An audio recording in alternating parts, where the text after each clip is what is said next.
तो hello friends, कैसे हैं आप लोग। और मैं आशा करता हूँ आप लोग सभी बहुत अच्छे होंगे। जैसा कि मैंने आप लोगों से वादा किया था कि हमारे जो नेक्स्ट गेस्ट रहेंगे वो भोपाल एम्स से बुलाऊंगा मैं। और आपने आरआरबी की वीडियो को बहुत ज़्यादा प्यार किया। और आज के जो हमारे गेस्ट हैं उनका नाम है मिस्टर अजय पाल राजपूत जी, जो भोपाल एम्स में अभी कार्यरत हैं। तो चलिए हम उनका स्वागत करते हैं और उनको बुला लेते हैं। तो सर आइए। तो बहुत बहुत स्वागत है सर आपका मेरे चैनल पर। धन्यवाद सर। ये सर हमारी साइड से आपके लिए छोटा सा भेंट। Thank you. और आपको एम्स के लिए बहुत बहुत बधाइयाँ, बहुत खास बहुत तौर से धन्यवाद, आभार सर आपका। आपको भोपाल एम्स मिलने के लिए बहुत बहुत बधाई। बहुत बहुत आभार सर आपका। तो मैं आप लोगों को बता देता हूँ, सर भोपाल एम्स में कार्यरत हैं। जैसा कि मैंने आपसे बोला था कि जो हमारे नेक्स्ट गेस्ट रहेंगे वो भोपाल एम्स से आएंगे। तो आज हम सारी नॉर्थ साइड से रिलेटेड सारे डाउट सर से क्लियर करेंगे। आपको कैसे प्रिपरेशन करना चाहिए, कैसे अपनी स्ट्रेटजी बनाना चाहिए। तो आप लोग इस वीडियो को पूरा देखें। तो चलिए हम सबसे पहले सर का इंट्रो ले लेते हैं। तो सर अपने बारे में थोड़ा सा बताइए हमारे दर्शकों को। हाँ जी, धन्यवाद सर मुझे माइक देने के लिए। जैसा कि सर ने बताया, मैं भोपाल एम्स में कार्यरत हूँ और नॉर्थ साइड 5 से मैं इधर अभी तक कंटिन्यू वर्क कर रहा हूँ। इससे बाकी तो सर सबसे पहले तो आप ये बताइए सर, आपकी स्कूलिंग कहाँ से हुई है और आपने किस मीडियम से थे सर आप। सर, अगर स्कूल के बारे में मैं बताऊं तो मैं एक छोटे से गांव से एक सरकारी स्कूल से पढ़ा हूँ। जैसे प्राइमरी स्कूल हुआ या मिडिल स्कूल या फिर हाई स्कूल बोल लो, तो सभी मेरा सरकारी स्कूलिंग से ही हुआ है सर। अच्छा। और मीडियम, जैसा आप जानते हैं कि सरकारी स्कूल है हिंदी तो मीडियम। हिंदी मीडियम ही होगा फिर सर। ओके। सर ऐसी मेंटेलिटी है ना कि बच्चे इंग्लिश मीडियम से हों तो ही वो सर ऐसा आगे सक्सेस होते हैं सर। नहीं, ये सब एक तरह की कहावत है। आप अच्छे स्कूल से पढ़े हो, सीबीएसई से या हिंदी मीडियम से, आप में अगर जज्बा हो कुछ करने का तो ये मायने नहीं रखता कि आप किस मीडियम से किस स्कूल से पढ़े हुए हैं। देख सकते हैं दोस्तों आप लोग, सर आपके सामने जीते जागते एग्जाम्पल हैं। हिंदी मीडियम से आज भोपाल एम्स में है। तो सर हम आपसे दूसरा क्वेश्चन ले लेते हैं। सर आपका कॉलेज कहाँ से हुआ है, आपका जीएनएम कहाँ किया आपने, पोस्ट बेसिक किया कहाँ से किया, थोड़ा सा बताइए आप। अगर मैं बताना चाहूँ तो मेरा जीएनएम एक central government school, nursing school जैसे बोल सकते हैं आप, बीएमएचआरसी भोपाल। ओके। क्योंकि मेरा जो स्कूलिंग था वो एक मैथ्स का वो था, मीडियम था, ठीक है। ओके, अच्छा आप मैथ से थे। हाँ हाँ, मैथ्स से था तो मैं सर रोकना चाहूँगा आपको, मतलब मैथ से आप सर नर्सिंग लाइन में किस तरीके से, थोड़ा सा डिटेल में बताइए हमारे दर्शकों को। ऐसा कुछ पहले से प्री प्लान नहीं था या कोई ऐसा आइडिया नहीं था कि नर्सिंग ही करना है। बस एक दोस्त के जरिए एक एग्जाम का मुझे आइडिया लगा कि नर्सिंग करने के लिए ऐसा ऐसा कुछ एग्जाम होता है, जैसे बीएचआरसी में एडमिशन मिल सकता है। तो मैं दोस्त के साथ में चला गया सर। तो वहाँ पे जाके मैंने फॉर्म फिल कर दिया, एग्जाम दे दिया। अब एग्जाम दे दिया तो मेरा सिलेक्शन हो गया उसमें। तो इस तरह से मैंने जीएनएम में मुझे एडमिशन मिल गया सर। ओके। और सर आपने पोस्ट बेसिक कहाँ से किया सर। पोस्ट बीएससी का कहा जाए तो वो मैंने एक प्राइवेट यूनिवर्सिटी से, कि पीपल यूनिवर्सिटी से, ओके। जो जिसका साथ साथ मैंने एक प्राइवेट जॉब भी की और प्लस साथ में पोस्ट बीएससी भी किया। तो इस तरह से मैंने पोस्ट बीएससी कंप्लीट किया अपना था। तो अभी आप एम्स भोपाल में हैं। हाँ जी। तो सर आपका ये कौन सा अटेम्प्ट था सर, आप हमारे दर्शकों को बताएं। खास तौर पे अगर एम्स का कहा जाए तो अकेले एम्स के नॉर्थ साइड 5 था मेरा। तो 5 तो नॉर्थ साइड हो गए थे, उसके पहले 2 जो थे कॉमन एग्जाम करवाता था दिल्ली एम्स, वो था। तो ऐसे टोटल करके टोटल एम्स के 7 अटेम्प्ट थे मेरे सर। मतलब फिफ्थ अटेम्प्ट था आपका ये। हाँ सर। ओके।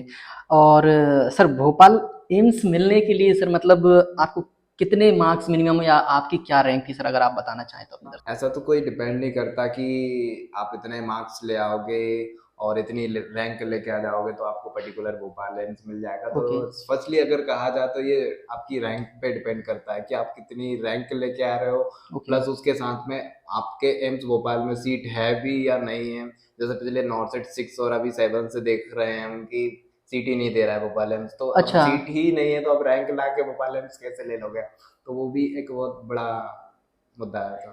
ओके। हाँ सर। सर जैसे कि मैं एग्जांपल के लिए आपसे पूछता हूँ, जैसे कि 100 सीट अगर नॉर्थ साइड 7 में आई हैं, हाँ, तो सर भोपाल एम्स मिलने के लिए सर कितना मिनिमम रैंक आना चाहिए।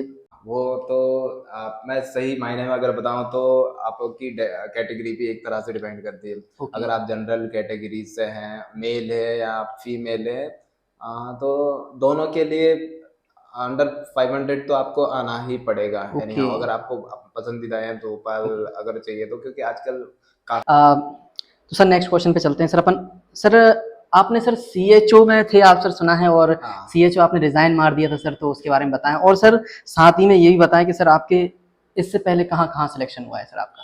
अगर बताना चाहूँ तो सर मेरे स्टेट में काफ़ी सिलेक्शन हुए थे। चाहे व्यापम ले लो, व्यापम में 2 बार सिलेक्शन हुआ, ओके। जिसमें रैंक भी काफ़ी अच्छी रही है, 100 के अंदर रही है।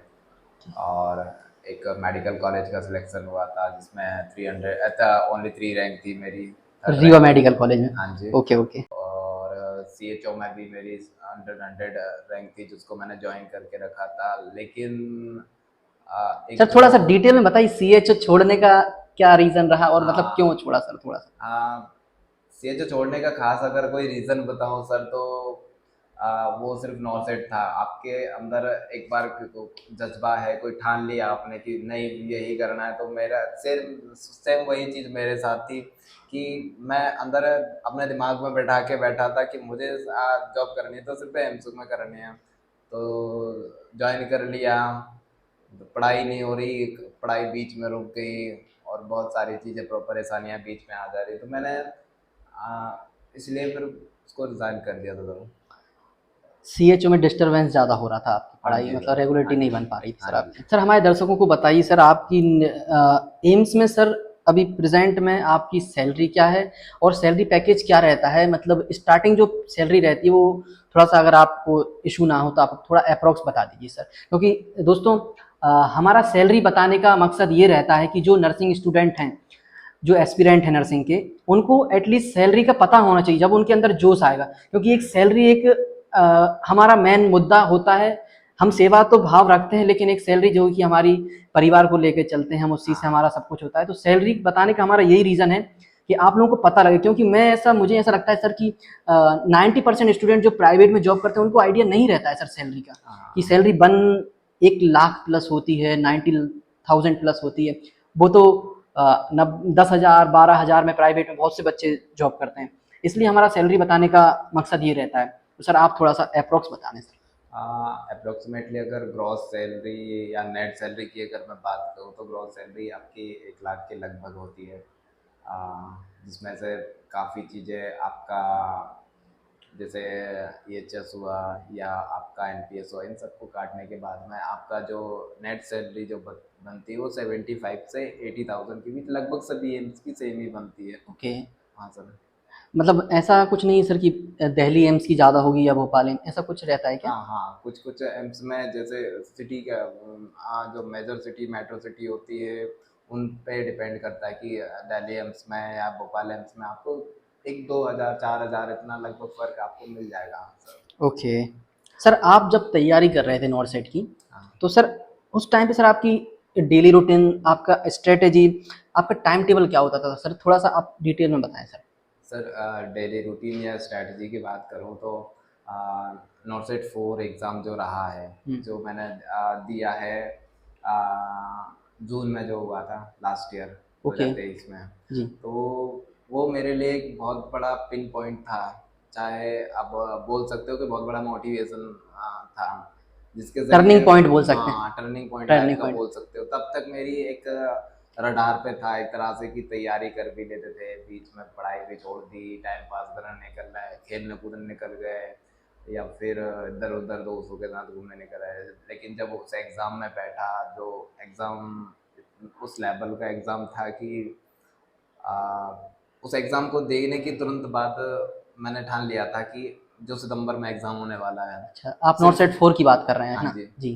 तो इसके बाद में मेरे पास में कुल 3 महीने थे कि अब करना क्या है नॉर्थ साइड 5 के लिए। जी।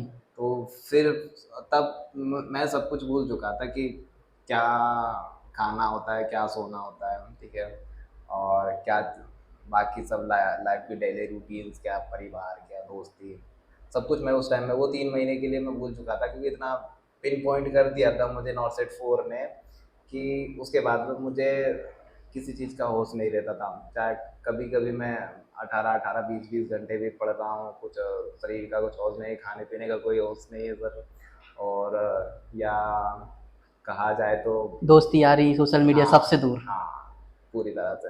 तो 3 महीने के कई लोगों को तो ऐसा लगा था कि भाई कि ये भाई कहाँ निकल गया ऐसा ऐसा करके। किसी के कांटेक्ट में नहीं थे सर हाँ आप। सर। तो आपने 15-15 20-20 घंटे हाँ सर। तैयारी की उस कह टाइम। सकते हैं, कह सकते बोल हैं। सकते हैं आप। सर आप हमारे स्टूडेंटों के लिए थोड़ा सा कुछ एडवाइस कर दें। अभी तो फिलहाल नॉट सेट 7 निकल चुका है। सभी बच्चों को मैं बस इतना बताना चाहूँगा कि अगर नॉट सेट 8 को लेके आप तैयारी कर रहे हैं तो वक्त आपके पास में काफ़ी है अभी। लगभग 6 महीने के आसपास है। 6 महीने में आप अगर कोई कोचिंग लेना चाहते हैं तो कोचिंग से पर्सनल नोट्स बना रखे तो उनसे, या सेल्फ स्टडी कहीं और से करना चाहें तो सभी के लिए एक अलग अलग स्ट्रेटजी होती है, लेकिन जो मैं बताऊंगा उसमें और बाकी में थोड़ा टाइम का या फिर बाकी का शायद डिफरेंस हो सकता है। जैसे आपके पास में कोई भी नोट्स हैं जो आपको इजी लगते हैं, मैं नहीं बताऊंगा कि इस कोचिंग के नोट्स अच्छे हैं या इस बुक के नोट्स अच्छे हैं या फिर पर्टिकुलरली इसके पढ़ाए गए ये नोट्स अच्छे हैं। नोट्स और जो थ्योरी जो होती है वो कभी चेंज नहीं होती। अगर उसके बारे में बताऊँ तो एक बहुत शॉर्ट टाइम लेके एक बार अपना जो जो भी आपका इजी नोट्स हो उनको पढ़ें, ठीक है। उनके साथ में आप कोई भी एक बुक ले लें हैंडफ्लेक्स में। मेरी ओके। फेवरेट मौलवी की बुक है, ठीक है। ओके। उससे सिर्फ आपको क्वेश्चन करना है। डेली के आप रूटीन बना लीजिए कि आपको रोजाना के 100 क्वेश्चन करना है, ठीक है। ओके। या फिर उसके साथ में आप लगता है कि बुक से नहीं कर सकते तो आप कोई टेस्ट सीरीज ले सकते हो सर, ठीक है।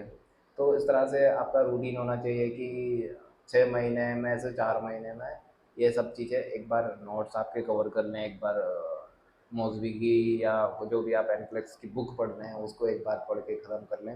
लास्ट के 2 मंथ सिर्फ आपको फिर क्वेश्चन प्रैक्टिस के लिए या फिर जो आपको रिवाइज बोल सकते हो या फिर इम्पोर्टेंट टॉपिक्स होते हो उनके लिए रखें आप बचा के। ओके। सर जैसे कुछ स्टूडेंटों को सर एंक्लेक्स की लैंग्वेज मतलब जो अभी अभी तैयारी करने स्टार्ट की है सर उनके लिए कोई सब्स्टिट्यूट बुक्स अगर आप बता दें कुछ 2-3 बुक के नाम, क्योंकि एंक्लेक्स सर हर किसी से मतलब शुरू में नहीं जलती है सर। हाँ हाँ। तो थोड़ा सा 2-3 बुक। हाँ तो बेसिक के लिए अगर मैं बताना चाहूँगा तो PR यादव ओके। बहुत अच्छी बुक है, लेकिन आज का जो समय है हाँ। एग्ज़ाम का तो वो PR यादव से आप जो टारगेट आई जो बोलते हो उससे बहुत आगे निकल चुका है। तो बेसिक आप स्टार्ट कर सकते हैं PR यादव से, ओके। लेकिन PR Yadav is not the book कि आप उसी से प्रिपरेशन करें। सर आप अभी प्रेजेंट में सारे central government mostly central government hospitals में 80-20 का रेशियो कर दिया गया है। हाँ जी। तो सर इस पे आपका क्या कहना है और आप क्या कहना चाहेंगे थोड़ा सा बताइए। हाँ, इस पे मैं ज़्यादा कुछ तो नहीं बोलूँगा, लेकिन अगर आप मेले और 80-20 को डर के बैठे हुए हैं तो भाइयों में बस इतना बताना चाहूँगा कि आपके अंदर बस जज्बा होना चाहिए। 80-20 या 10 सीट मायने नहीं रखती, आपके लिए एक ही सीट मायने रखती है। अगर आपके अंदर जज्बा है तो सही मायने में 80-20 रेशियो कुछ नहीं होता उसके आगे। आपका सिलेक्शन तो सिर्फ एक सीट चाहिए आपको, तो हाँ जी। 80-20 डिपेंड नहीं करता। क्या बात की सर आपने। और सर थोड़ा सा आप एम्स में मिलने वाली फैसिलिटीज़ के बारे में बताइए सर। जैसे कि EL कितनी मिलती हैं सर, CL कितनी मिलती हैं और नाइट वगैरह कितनी क्या होती है, थोड़ा सा सर ये डिटेल में बताइएगा। हाँ जी सर, मैं बिल्कुल बताना चाहूँगा। आप जो है एम्स में नौकरी करना बहुत थोड़ा लाउड बोलो। अलग है, बाकी चाहे प्राइवेट जॉब हो या बाकी नौकरी से बहुत मतलब एक अलग तरह का वातावरण होता है, जिसमें आपकी मॉर्निंग इवनिंग ड्यूटीज होती है वो 6 आवर की होती है। नाइट ड्यूटी होती है वो 12 आवर की होती है, ठीक है। जिसमें आपको मंथली टोटल 6 नाइट करनी होती है, ठीक है। ओके। और हर मंथ आपको 8 तो मंथली ऑफ फिक्स रहते हैं कि आपको मंथली 8 ऑफ मिल ही जाने हैं, ठीक है। अच्छा, हाँ जी सर। महीने में 8 ऑफ। 8 ऑफ आपको मिल ही जाने ओके। हैं, ठीक है। इसके बाद अगर मैं EL की बात कहूँ तो ईयरली होती है जो आपके अकाउंट में क्रेडिट होती जाती है कि आप इस साल में ही ले रहे हैं तो ऐड हो नेक्स्ट ईयर जाते की, हैं। हाँ ओके। ऐड हो जाएगी, वो आप नेक्स्ट ईयर साथ में ले वो सकते हो। ईयरली कितनी मिलती है हाँ सर? वो 30 मिलती है सर। ईयरली। ईयरली 30 मिलती है ओके। सर। और बात करूँ मैं फिर CL की तो वो ईयरली आपको टोटल 8 मिलती है, ठीक है। ओके। तो वो आपको जब भी ऐसा इमरजेंसी पड़ती है तो भी आप ले सकते हैं, ठीक है। और उसके बाद में और मैं अगर बताना चाहूँगा तो RH होता है, रेस्ट्रिक्टेड हॉलीडे वो जो होते हैं, वो साल में आप 2 आप वो मिल सकते हैं आपको। और इसके अलावा GH होते हैं, जैसे पब्लिक हॉलीडे जो होते हैं हमारे, 15 अगस्त होते हैं, 26 जनवरी होती है, और कल ही निकला है गांधी जयंती, तो ये GH में कन्वर्ट होते हैं। तो इस तरह से साल में जितने भी जो GH आते हैं जनरल हॉलीडे, वो सब आपको मिलेंगे बराबर, ठीक है। और फिर मेडिकल लीव की बात करें तो वो कुल मिला के वो टोटल साल की 30 होती है, ठीक है। ओके। लेकिन उसके कुछ रूल्स और रेगुलेशन होते हैं, तो तभी मिलती है ऐसे सर। सर मैं एक क्वेश्चन पूछना चाहूँगा यहाँ से। सर आपकी नॉरसेट 4 में मतलब क्या कमियाँ रह गई थी जो कि आपने इम्प्रूव की जब आपका नॉरसेट 5 में सिलेक्शन हुआ? मतलब ऐसा क्या पिन पॉइंट रह गए थे जिन हाँ कारण से आप 4 में क्या, थोड़ा सा हाँ सर, बताइए? बिल्कुल जी। बिल्कुल। जैसे कि मैंने अभी बताया कि आज के समय के जो एग्जाम्स है वो PR यादव से बहुत आगे निकल आए हैं, ठीक है। Okay, okay. तो वो 9 से 4 तक मैं भी PR यादव और टारगेट हाई पे रुका हुआ था जी, जी। कि PR यादव पढ़ लिया और एग्जाम देने पहुंच गए, वहां जाके देखा 9 से 4 में जो एक बहुत अलग एक लेवल था। हुँ। अभी तक के एग्जाम्स का एक अलग तरह का लेवल था, जहाँ से बच्चों को उसने एनक्लेक्स एक्चुअली में सिखाया है उस एग्जाम ने कि हाँ भाई एनक्लेक्स अब पढ़ने का वक्त आ गया, ऐसा करके। ओके, तो 9 से 4 मैं जब देने बैठा तो मैंने कभी सपने में भी नहीं सोचा होगा कि मेरा मतलब इतनी तैयारी के बाद में भी इस तरह का कोई पेपर मेरे सामने होगा और मेरी हालत वो होगी कि मैं कुछ समझ नहीं आएगा कि अब मैं इसके आगे क्या करूँगा। ओके, तो इस मैंने बताया जैसे कि वो मेरे लिए बहुत बड़ा पिन पॉइंट था, जहाँ से फिर मैंने एनक्लेक्स के लिए नया स्कोर स्टार्ट किया था सर। ओके। हाँ जी सर। मतलब आपका बुक्स चॉइस थोड़ा-सा कम ही बोल सकते हैं, मतलब आप हाँ। बेसिक बुक्स तैयारी। Yes sir. हुँ। तो सर आपने सर सेल्फ स्टडी किया था या आपने कोई कोचिंग की थी या फिर आप राजस्थान गए थे? नहीं नहीं नहीं, ऐसा जी, कुछ नहीं है सर। मैंने जो था मेरे पास में वो एक जो समय जो था 9 से 4 और 5 के बीच में, टोटल 3 महीने का जो समय था, जी। उसमें मेरे समझ से सब कुछ बाहर था कि मुझे करना क्या चाहिए। मैं एक तरह को एक जज्बा जो था उसको लेके बहुत तरह से पागल हो चुका था, जी, ठीक है। जी। तो मैंने ज़्यादा कुछ नहीं किया, खुद की स्ट्रेटजी तैयार की। आ, चाहे आप वो मेरे पर्सनल नोट्स बोल सकते हो, ठीक है, जो बहुत इजी वे में बहुत छोटे नोट्स थे मेरे, अच्छा, ठीक है, उनको 1 महीने के अंदर मैंने ख़त्म किए। देन उसके बाद मैं एक एनफ्लेक्स की बुक लेके बैठा, जो मेरी फेवरेट बुक है मॉसबी, ठीक है। ओके, उसके बाद मैं 8 से 10 दिन में मैंने PR यादव जो कर ली, जिसमें बेसिक क्वेश्चन के लिए जो ज़रूरी थी। क्योंकि एम्स दिल्ली है, आपको अगले एग्ज़ाम में क्या स्ट्रेटजी देखने को मिल सकती है वो आप जज नहीं कर सकते थे सर। तो उसी के साथ में अगर किसी कोचिंग की बात करूँ तो जिनोमिक कोचिंग जो है, उसके यूट्यूब चैनल से मैंने काफ़ी वीडियोस देखे, काफ़ी स्टडी भी की। वहाँ से मुझे बहुत सारे जो डाउट्स थे वो भी क्लियर हुए हैं, और बहुत सारे क्वेश्चंस भी मुझे एग्ज़ाम में देखने को मिले, जिसमें पंकज सर बहुत अच्छा पढ़ाते हैं सर। ओके। हाँ जी सर। जीनोमिक। हाँ जी।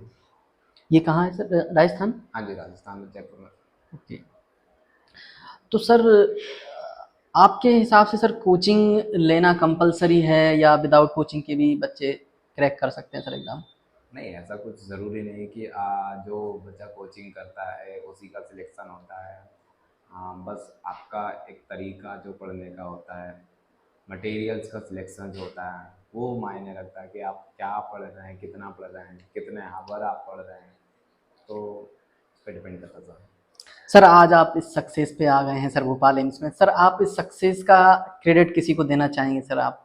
हाँ जी, बिल्कुल सर। अगर इस सक्सेस का अगर मैं क्रेडिट किसी को देना चाहता हूँ तो वो मेरे पापा हैं, जिन्होंने हर एक टाइम पे, चाहे मैं जब मेरी जॉब नहीं लगी थी, इवन CHO या फिर कोई स्टेट गवर्नमेंट की जॉब भी नहीं लगी थी, तब भी उन्होंने मुझे सपोर्ट किया। जब जॉब लग गई उनको पता था कि आ, जैसे मैं हर सारी चीज़ें पापा से शेयर करता रहता था कि नहीं पापा, मुझे एम्स में ही सिर्फ जॉब करनी है, इस जॉब में मेरा मन नहीं लगता।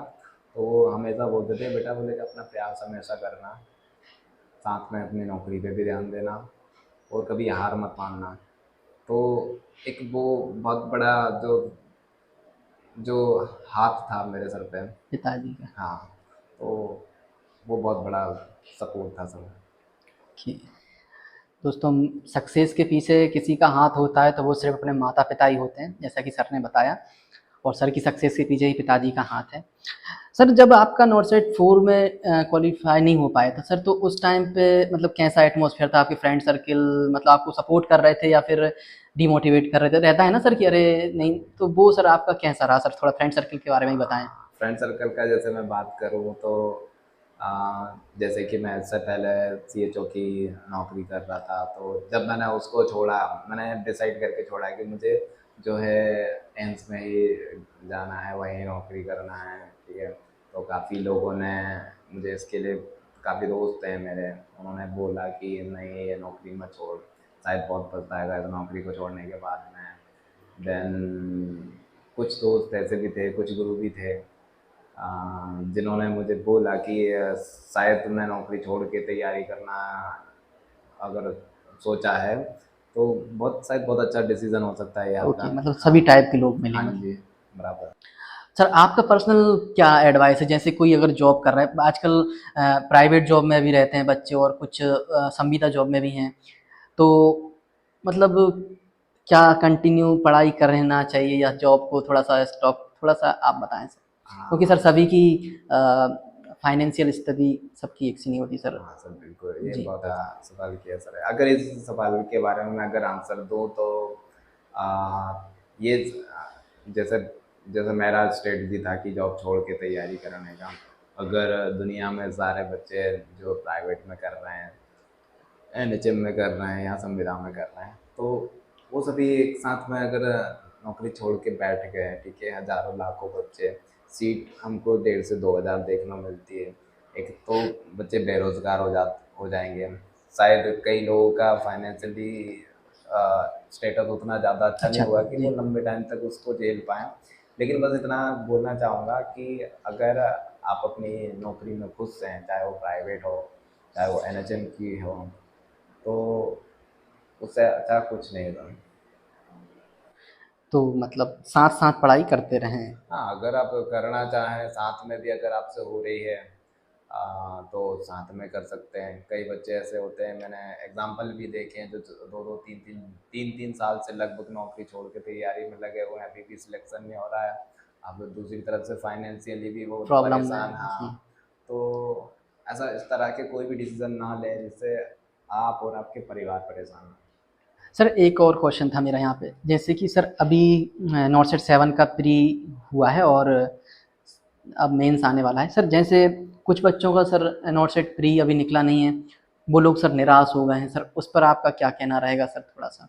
हाँ जी सर, जिन बच्चों का नॉट सेट प्री निकला है, अभी नॉट सेट 7 में मेंस में भी अगर रह जाते हैं, तो मैं उनको बस इतना बोलना चाहूँगा कि एक एग्ज़ाम को लेके कभी निराश ना हो। आपके मेहनत पे, आपके कर्मा पे जो बोलते हैं, उस पे भरोसा रखें, ठीक है। इसी के साथ एक कोट भी बोलना चाहूँगा आप लोगों के लिए, failure is not the end, ठीक है, it's a beginning to the new journey toward your success, ठीक है। ओके। धन्यवाद सर। हार जो है कभी आपका अंत नहीं है, ठीक है। ओके। ये आपकी सक्सेस के एक तरफ एक, पड़ाव बोल हाँ, सकते एक हैं बहुत हम। बड़ा पड़ाव है, ठीक है। तो दोस्तों, आप लोगों को निराश नहीं होना है। अगर आपका प्री या एग्ज़ाम क्वालिफाई नहीं हुआ है, तो आप जब तक गिरेंगे नहीं तो चलना कैसे सीखेंगे, है ना सर? हाँ जी सर, बिल्कुल। और इसी के साथ हम आज के इंटरव्यू को यहीं पे विराम देते हैं। और मैं आशा करता हूँ कि आपको जैसे लास्ट इंटरव्यू को आपने बहुत ज़्यादा लाइक किया, शेयर किया और सब्सक्राइब भी किया चैनल को। और मैं आशा करता हूँ आप इस वीडियो को भी शेयर करेंगे, ज़्यादा से ज़्यादा लोगों तक फैलाएंगे। और नर्सिंग से रिलेटेड सारी इन्फॉर्मेशन आपको इस चैनल पर मिलती रहेंगी। साथ ही में नर्सिंग से रिलेटेड जो भी फॉर्म आते हैं उनका सारी मैं वीडियो बना के डालता हूँ, कैसे फॉर्म फिल होना है और कहाँ वैकेंसी आई हुई है। और सर हमारे एक नर्सिंग ऑफिसर ग्रुप है, उसके एडमिन भी हैं। अगर आपको नर्सिंग से रिलेटेड सारी इन्फॉर्मेशन चाहिए रहे तो आप उस ग्रुप में ऐड हो सकते हैं। उस ग्रुप की लिंक मैं अपने वीडियो के डिस्क्रिप्शन में यहाँ पे डाल दूंगा। और सर, और साथ ही सर आप हमारे दर्शकों के लिए बोल दीजिए सर कि हमारा चैनल सब्सक्राइब करें। हाँ जी सर, हमारे मित्र जो हैं आशीष सूर्यवंशी सर, इनका चैनल सब्सक्राइब करें, लाइक करें, फॉलो करें, जिससे आपको टाइम टाइम टू नर्सिंग की सारी इन्फॉर्मेशन मिलती रहे। और नया नया मोटिवेशन जैसे आज मुझे बुलाया सर ने, वैसे ही आगे भी मिलता रहे। धन्यवाद। Thank you.